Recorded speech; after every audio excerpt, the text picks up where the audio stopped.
pelo telefone. Samba carnavalesco, gravado por Baiano e o Corpo de Coros, para a Casa Edson, Rio de Janeiro.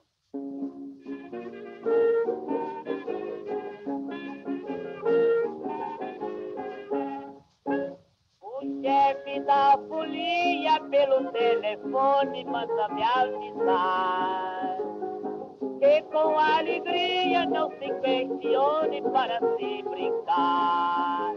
Ai, ai, ai, é deixar mágoas pra trás, oh rapaz. Ai, ai, ai, fica triste se é capaz de velar. Ai, ai, é deixar mágoas pra trás, oh rapaz. Ai, ai, ai, fica triste se é capaz de velar.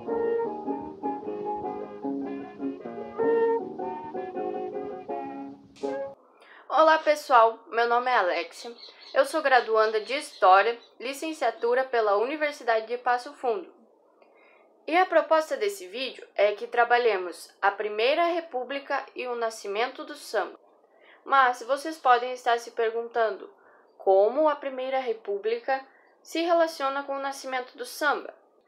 Para responder essa pergunta, eu irei abordar nesse primeiro vídeo os fatores que levaram à proclamação da República e as mudanças que ocorrem nesse período de 1889 a 1920 para a massa da população. Já no segundo vídeo, eu pretendo tratar mais especificamente de como nasce o samba, de como essa população ex-escravizada dá origem a esse gênero musical, como são vistos e tratados pela Primeira República e como os fatores que eu vou abordar nesse primeiro vídeo se relacionam com o nascimento do samba. Também nesse segundo vídeo, nós iremos abordar o que o samba e outros gêneros musicais, tanto o rap como o funk, que são de origem negra, podem nos contar sobre o Brasil da Primeira República e o Brasil de hoje. Vamos então começar pela questão maior, a proclamação da República, que ocorre em 15 de novembro de 1889. É o resultado de uma série de transformações que estão ocorrendo no Brasil do fim do século XIX. Os principais fatores são a abolição da escravidão. O Brasil já vinha dando sinais claros que a abolição da escravidão era necessária e inevitável para a modernização do país. A monarquia brasileira vinha na contramão do que acontecia em todo o continente americano e foi o último país, nós Brasil, a abolir a escravidão. Porém, quando a Lei Áurea é assinada em 1888, isso acaba alimentando um processo que já vinha acontecendo da decadência das oligarquias cafeeiras, que agora os cafeicultores eles devem substituir o trabalho escravo, de mão de obra escrava, pela mão de obra assalariada, que vai acontecer essa troca com os imigrantes, por exemplo. Industrialização e urbanização. As mudanças nesse sentido também eram necessárias, já que o Brasil ele começa a ter as suas primeiras rodovias e principalmente para escoar a produção do café, e as primeiras indústrias elas já surgem no Brasil por volta de 1875. A economia ela passa a se diversificar e a população aumenta nas cidades. No momento em que os fazendeiros veem a necessidade de modernizar suas produções, no caso de contratar mão de obra assalariada para acompanhar o desenvolvimento capitalista, comprar máquinas, enfim, se modernizar, esse setor que constituía uma base do império, do segundo império do Brasil, ele vai começar a entrar em crise.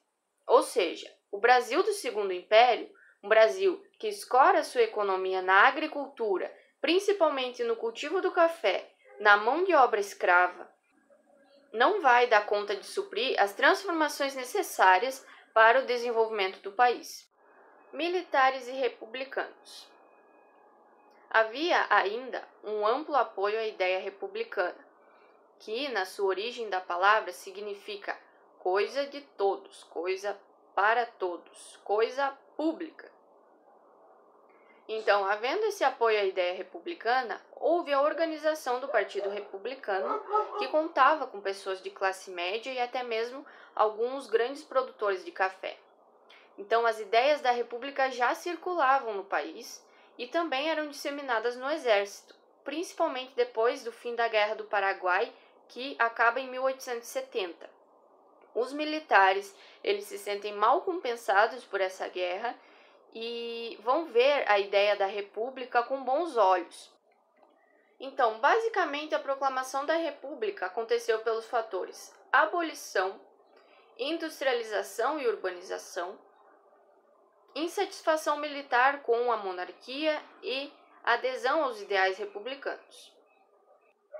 Tudo isso culmina num golpe que destitui Dom Pedro II de seu trono e instaura a Primeira República Brasileira. Proclamada a República. E agora? O que de fato vai mudar na vida da população brasileira? Aqui nos interessa em especial a vida daquele grande número de pessoas que com a Lei Áurea não eram mais considerados escravos. Essas pessoas não tiveram na sociedade brasileira uma possibilidade de se integrar, de fazer parte. Elas não tiveram direito a nenhum pedaço de terra para cultivar, por exemplo. Então, geralmente, eles não eram empregados em indústrias ou empregos formais, sobrando assim para essas pessoas os empregos informais, assim como as moradias improvisadas. A forma de governo no país vai mudar, mas as oligarquias continuam no poder. A ordem e o progresso que estão lá na nossa bandeira vão ser assim: a ordem vai excluir muitos e o progresso vai ser para poucos. A agricultura continuava predominante e os trabalhadores do campo e das cidades, além de não consumir aquilo que produziam, continuavam sem benefícios sociais.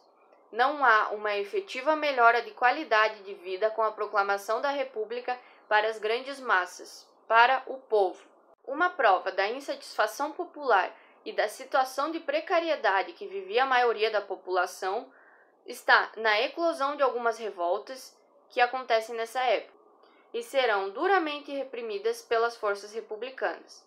São a Guerra de Canudos, em 1896, e a do Contestado, em 1912, que nós não iremos dar conta de abordar nesse vídeo, mas resumidamente foram insurreições de governos paralelos, comunidades à parte da união esperada pela recém-instaurada República, que irão resultar em guerras. Ou seja, pessoal, estamos aí numa república, numa coisa pública, num governo de todos.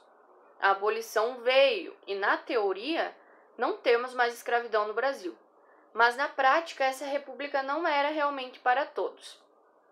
Vamos pegar o exemplo do Rio de Janeiro, que na época era a capital federal. Algumas regiões que hoje são os bairros do Estácio, Santo Cristo, Gamboa e Cidade Nova abrigavam uma população, em sua maioria, de ex-escravizados, e por isso era conhecido como Pequena África. Nesses locais haviam cortiços como Cabeça de Porco, composto de um monte de moradias improvisadas, populares, casebres, enfim. Composto desses tipos de moradia que abrigava cerca de 2.000 moradores, a maior parte negros que se mantinham com empregos não fixos. E olhem só como os jornais dessa época classificavam esses locais, como um ponto de atraso no progresso da civilização, lugar de capoeiras e assassinos, um mundo de imundície.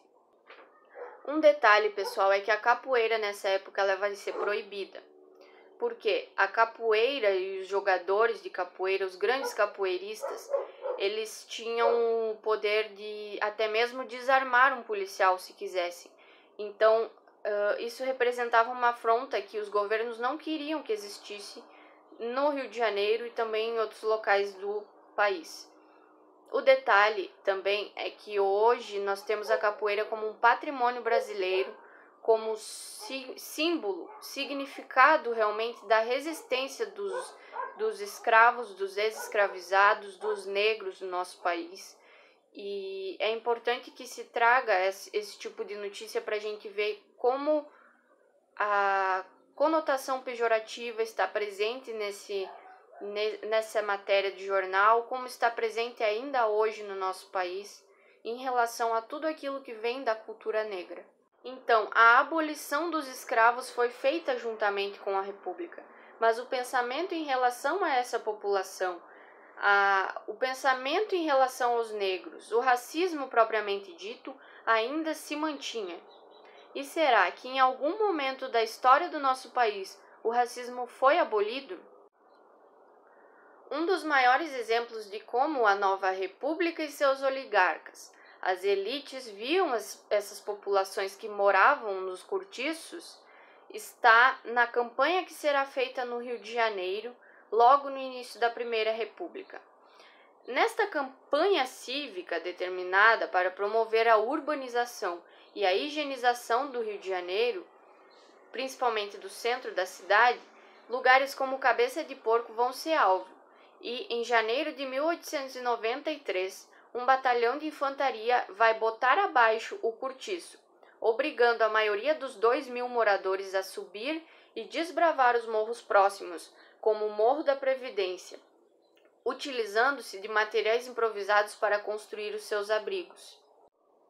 E este será apenas um dos muitos locais que serão demolidos no processo chamado Bota Abaixo, realizado pela Prefeitura do Rio de Janeiro até 1904, principalmente na gestão do prefeito Pereira Passos, que arrasa cerca de 1.300 edificações, deixando assim mais de 14.000 pessoas sem moradia. Assim, essas pessoas desalojadas do centro da cidade, esse contingente populacional vai desbravar os morros próximos, os distantes subúrbios do Rio de Janeiro, áreas mais periféricas da cidade, dando origem àquilo que hoje conhecemos como favela.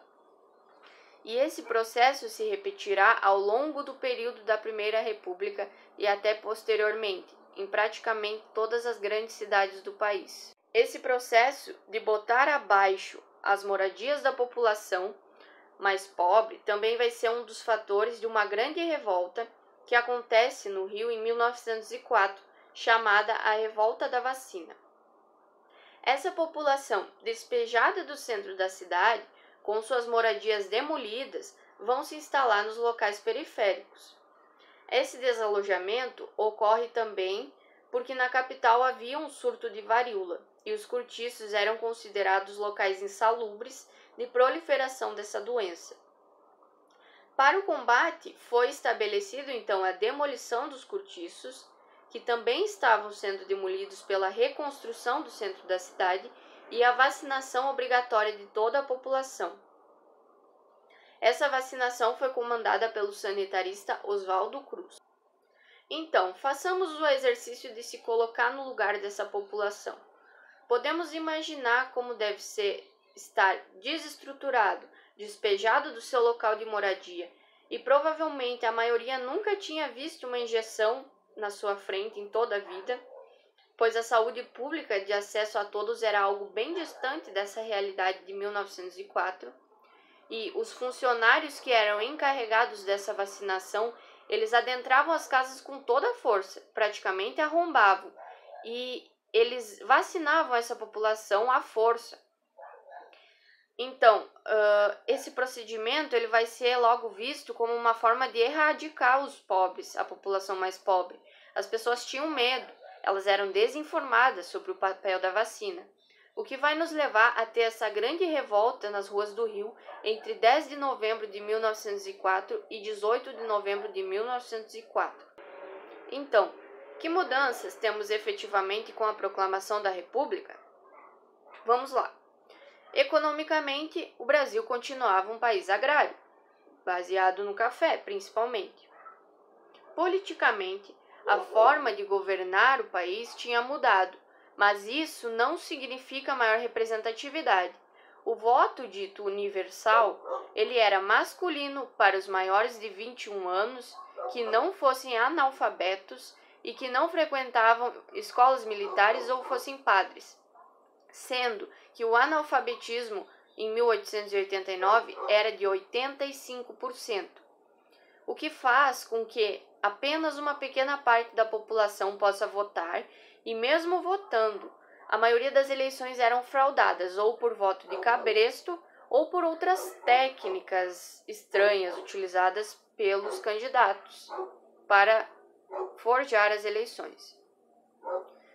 As oligarquias cafeeiras continuavam a governar o país visando seus próprios interesses. No âmbito social, a escravidão havia acabado, mas essas pessoas agora libertas não tinham nenhuma forma legítima de participar da sociedade. Ainda eram marginalizadas, excluídas das oportunidades de trabalho, moradia, assistência, vida digna. Da mesma forma que os trabalhadores das cidades e dos campos não contavam com políticas públicas que se voltassem a eles, não tinham participação política, direitos, leis específicas, etc. Este era exatamente o contexto em que surge o samba como gênero musical, e que nós iremos abordar no próximo vídeo. Pessoal, agora eu irei dar algumas dicas para compreender um pouco mais sobre esses assuntos que eu mencionei aqui. Aqui vai aparecer o vídeo Guerra de Canudos do canal Nerdologia.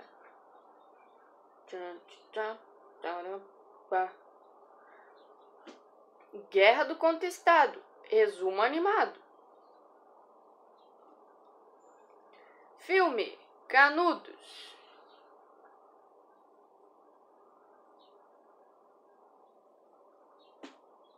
Revolta da Vacina, Nerdologia.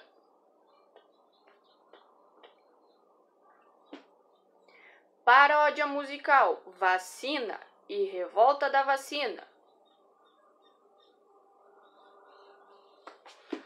O livro que não tem em mãos, O Cortiço, de Aloysio Azevedo.